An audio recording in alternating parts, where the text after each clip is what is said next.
નમસ્કાર, આપ જોઈ રહ્યા છો સ્પાર્ક ટુડે ન્યૂઝ। પાટણ જિલ્લાના રાધનપુર તાલુકાના કોલ્હાપુર ગામ ખાતે સમગ્ર ગ્રામજનો દ્વારા ભવ્ય રામાપીરનું મંદિર બનાવી ભવ્ય પ્રાણ પ્રતિષ્ઠા મહોત્સવ યોજાયો, જેમાં મોટી સંખ્યામાં સાધુ સંતો, રાજકીય અગ્રણીઓ, બ્રાહ્મણો, ગ્રામજનો મોટી સંખ્યામાં ઉપસ્થિત રહ્યા। ભજન અને ભોજન સાથે ભવ્ય પ્રાણ પ્રતિષ્ઠા મહોત્સવ યોજાયો। આ પ્રસંગે ભજન અને ભોજનનો કાર્યક્રમ, સંતવાણી એવા અન્ય કાર્યક્રમ યોજાયા। આ પ્રસંગે ઉપસ્થિત કોલ્હાપુર સરપંચ શ્રી રબારી લાખાભાઈ, માધાભાઈ ઠાકોર, ઠાકરસિંહજી મેવાજી, રબારી જામાભાઈ પીરાભાઈ, રબારી ગોવાભાઈ તથા મોટી સંખ્યામાં લોકો ઉપસ્થિત રહ્યા હતા। તો સાધુ સંતો પણ ઉપસ્થિત રહ્યા હતા, રાજકીય અગ્રણીઓ પણ ઉપસ્થિત રહ્યા હતા।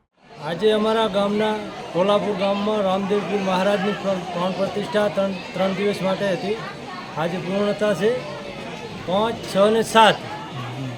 આખું ગામ ધામધૂમથી પ્રતિષ્ઠા મહોત્સવમાં ભાગ લીધો અને સંપૂર્ણપણે પ્રતિષ્ઠા પૂર્ણ થઈ અને સૌએ સાથે મળીને ભોજન લીધું।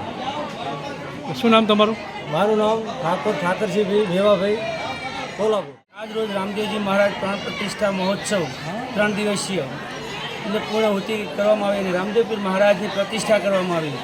આમ તો વર્ષોથી પરંપરાથી રામદેવપીર મહારાજનું મંદિર તો કોલ્હાપુરમાં હતું જ। રામા મંદિર છેક 2027ની સાલથી ચાલતું હતું। એ રામા મંદિરના દરેક સભ્યોની એવી આશા હતી કે કોલ્હાપુરમાં ભવ્ય રામદેવપીર મહારાજનું મંદિર બને અને એ આજ ભવ્ય મંદિરનું નિર્માણ થઈ ગયું છે, જેમાં અમારે લાખાભાઈ, માલજીભાઈ, ગોવાભાઈ આવા વડીલો, ઠાકોરોમાંથી મોહમ્મદભાઈ આવા વડીલો સમગ્ર કોલ્હાપુર ગામની જનતાએ ગભે ગભો મિલાવી સાથ આપી અને પ્રતિષ્ઠાને પૂર્ણ કરી છે। બોલો રામદેવપીર મહારાજની જય। આજરોજ મારા ગામ કોલ્હાપુર શ્રી રામદેવજી મહારાજની પ્રાણ પ્રતિષ્ઠા તારીખ 5/7/2024થી 7/7/2024 સુધીની હતી અને એ આજે સંપૂર્ણ થઈ।